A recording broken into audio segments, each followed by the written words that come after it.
मुंबई न्याय यात्रा में हम लोग इसलिए निकले हैं क्योंकि हमारे नेता आदरणीय राहुल गांधी जी ने भारत जोड़ो यात्रा, भारत जोड़ो न्याय यात्रा की थी, जो कन्याकुमारी से कश्मीर तक और मणिपुर से मुंबई तक थी। और उसमें हमने लोगों को जोड़ने का काम किया, लोगों की बात सुनने का काम किया। और जिस तरह से आज एक नफरत का वातावरण पैदा करने का कुछ लोगों की कोशिश है, उसके खिलाफ हमें मोहब्बत बांटना है, प्यार बांटना है। ये हमारी एक जो है, ये हमारी कोशिश है। आज हम बात करेंगे, ट्रेन में महिलाएं सुरक्षित है क्या, मंदिर में महिलाएं सुरक्षित है क्या, अस्पताल में महिलाएं सुरक्षित है क्या, स्कूल में बच्चियां सुरक्षित है क्या। तो ये वातावरण अगर किसी ने करने में कोई असफल रहा है तो राज्य की सरकार रही है। तो कल और आज हम ये न्याय जो कर रहे हैं, महिला सुरक्षा की बात कर रहे हैं, महिला सम्मान की बात कर रहे हैं। जब हमारी माता का स्वाभिमान हमें बचाना है, हमारी बहनों का जो है उनको हमें जो है वो सम्मान देना है, और हमारी बच्चियों को उनको रक्षण देना है। ये तीन चीजें हम लेके चल रहे हैं। हम लड़ेंगे, भिड़ेंगे, जीतेंगे, ये हमारा नारा है। और हम जमीन पे जाके काम करेंगे। मुंबई न्याय यात्रा पे आप लिखते हैं इसका मतलब? मुंबई न्याय यात्रा में हम लोग इसलिए निकले हैं क्योंकि हमारे नेता आदरणीय राहुल गांधी जी ने भारत जोड़ो यात्रा, भारत जोड़ो न्याय यात्रा की थी, जो कन्याकुमारी से कश्मीर तक और मणिपुर से मुंबई तक थी। और उसमें हमने लोगों को जोड़ने का काम किया, लोगों की बात सुनने का काम किया। और जिस तरह से आज एक नफरत का वातावरण पैदा करने का कुछ लोगों की कोशिश है, उसके खिलाफ हमें मोहब्बत बांटना है, प्यार बांटना है। ये हमारी एक जो है, ये हमारी कोशिश है। हम हर जगह पे जहाँ जहाँ जा रहे हैं, क्योंकि मैं लगभग 20-22 असेंबली में अब तक ये रैली रोज कर रही हूँ। आज अणुशक्ति नगर में आई हूँ और रैली की समाप्ति हम लोग जो है वो यहाँ पे कर रहे हैं। लेकिन मुझे इस बात की बहुत खुशी है कि आपने भी देखा होगा जिस तरह से लोगों में उत्साह दिख रहा है, और जिस तरह से लोग हमारे महाविकास आघाड़ी और कांग्रेस पार्टी हम जो रैली करके जा रहे हैं, हम मुंबई के सवालों के ऊपर भी बहुत सारे चीज़ों के ऊपर बात कर रहे हैं। जैसे आपको मालूम है कि मुंबई में रोज ट्रेन के एक्सीडेंट में 7 लोगों की मौत होती है। दुर्भाग्यवश केंद्र सरकार में 10 साल से इनकी सरकार है, अभी तक उसका कोई जो है वो कोई भी उपाय योजना नहीं की गई है। साथ साथ में मुझे ये भी कहना है कि मुंबई में हर दिन 2 महिलाओं के ऊपर बलात्कार होता है और 6 महिलाओं के ऊपर मर्डर होता है। अब आपको मालूम है कि थाना जिले में 7 महीने में जो है 57% क्राइम बढ़ गया है। हम कह रहे हैं कि 9 जुलाई को भी वहाँ पे 30 साल की महिला का जो बलात्कार है वो जो है वो मंदिर में हुआ। उसके बाद 11 साल की लड़की का बलात्कार हुआ। परसों एक सिविल हॉस्पिटल में 12 साल की लड़की ने कहा उसका मॉलेस्टेशन हुआ।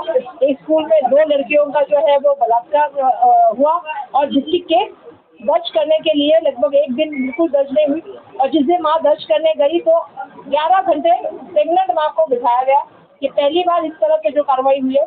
और हम देख रहे हैं कि कल 2 दिन में भी आप अगर देखोगे तो चाहे वो अकोला रहे, चाहे वो मुंबई की अलग जगह रहे, पूना की अलग जगह, ये बलात्कार होते हैं। और महिलाएं जिस तरह से आज असुरक्षित हैं, आज हम बात करेंगे, ट्रेन में महिलाएं सुरक्षित है क्या, मंदिर में महिलाएं सुरक्षित है क्या, अस्पताल में महिलाएं सुरक्षित है क्या, स्कूल में बच्चियां सुरक्षित है क्या। तो ये वातावरण अगर किसी ने करने में कोई असफल रहा है तो राज्य की सरकार रही है। तो कल और आज हम ये न्याय जो कर रहे हैं, महिला सुरक्षा की बात कर रहे हैं, महिला सम्मान की बात कर रहे हैं। जब हमारी माता का स्वाभिमान हमें बचाना है, हमारी बहनों का जो है उनको हमें जो है वो सम्मान देना है, और हमारी बच्चियों को उनको रक्षण देना है। ये तीन चीजें हम लेके चल रहे हैं। हम लड़ेंगे, भिड़ेंगे, जीतेंगे, ये हमारा नारा है। और हम जमीन पे जाके काम करेंगे। एक तो है नफरत का वातावरण है, जैसे पिछले कुछ दिनों में ऐसा हुआ है, महाराज ने भी जो है मुस्लिम कम्युनिटी प्रोफेट के बारे में एक ऑब्जेक्शनेबल स्टेटमेंट दिया। उस स्टेटमेंट के कई FIR हो चुकी है, लेकिन अब तक कोई कार्रवाई नहीं हुई है। इस सिलसिले में कांग्रेस की तरफ से माइनॉरिटी को क्या सपोर्ट किया? बिल्कुल, हमने इसके हमारे माइनॉरिटी सेल के अध्यक्ष पर हमने भी इसके मामले में जो है वो कंप्लेंट, जैसे आपने सही कहा कि कंप्लेंट बहुत सारी जो है वो FIR के लिए हम लोग जाके पुलिस स्टेशन में लेके आए हैं।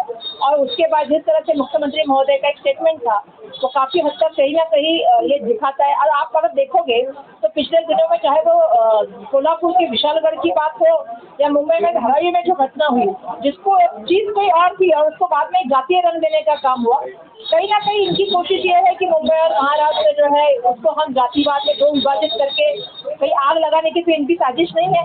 और ये हम सबको समझना पड़ेगा। मुझे सभी जात धर्म के लोगों से इसके लिए रिक्वेस्ट करनी है, विनंती करनी है, क्योंकि मैंने देखा है कि वहाँ पे आके भाजपा के नेता, भाजपा के विधायक आके, MLA आके वहाँ पे प्रशोभन भाषण करते हैं, जात जात में झगड़ा लगाने का काम करते हैं। कायदा सुव्यवस्था रखना काम किसका है? सरकार का है। और उससे भी बड़ी नैतिक जवाबदारी वहाँ के MLA की है, जो बीजेपी के हैं, जो एकनाथ शिंदे ग्रुप से है। लेकिन दुर्भाग्यवश वो बार बार ये बोल रहे। अगर आप इसके संशोधन में जाओगे तो आपको पता चलेगा कि जो सर्वे आया है उस सर्वे में इनको 60 सीटें बोले, तो ये डर गए हैं।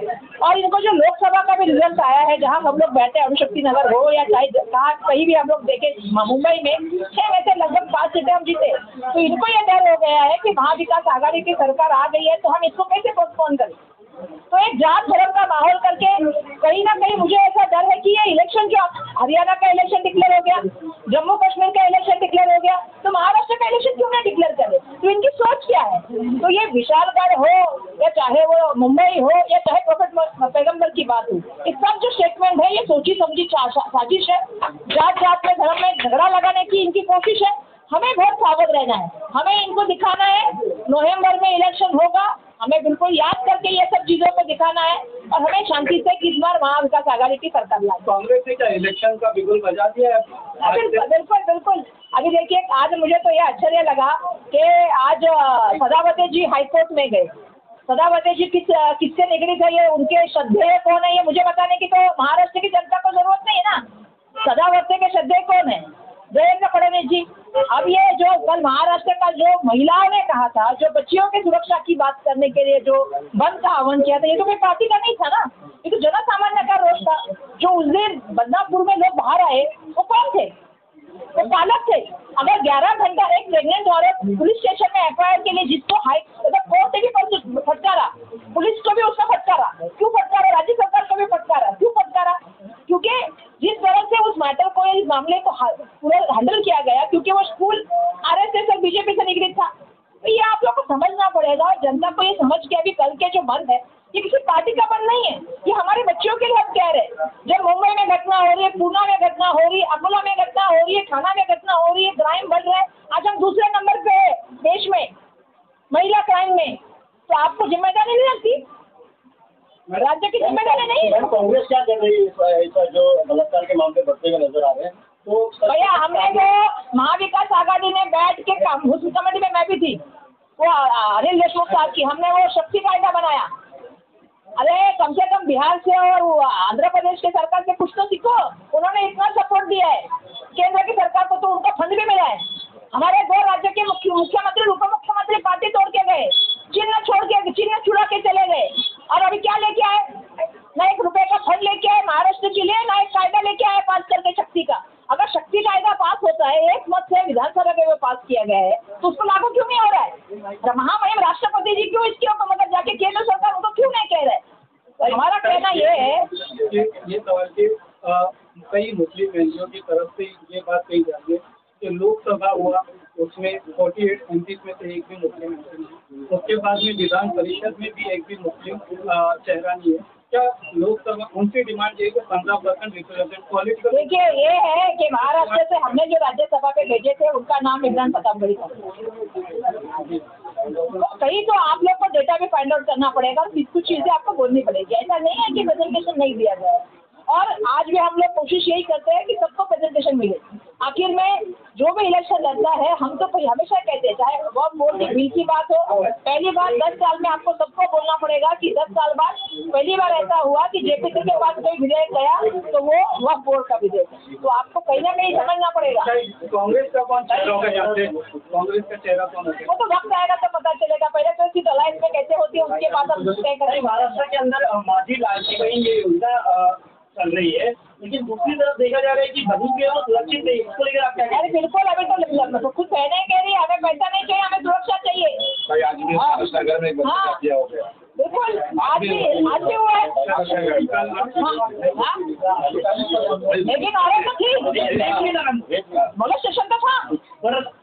हाँ, अभी परसों कलीला में हुआ, वो तो आप बोलेंगे ना, वो तो नहीं आप एक्सेप्ट करेंगे। बिहार में नहीं हुआ क्या? हाँ, मुंबई में कितने हुए, अकोला में कल क्या हुआ है? तो ऐसा नहीं है कि नहीं हो रहा है ना। और जब हमारी बात यह है कि हम महाराष्ट्र जो प्रोग्रेसिव राज्य कहा जाता है, जो क्रांति ज्योति सावित्रीबाई फुले का राज्य कहा जाता है, राजमाता जिजाऊ का कहा जाता है, जहाँ पे शुभ बने, हम महिलाओं की इज्जत करने वाला राज्य है।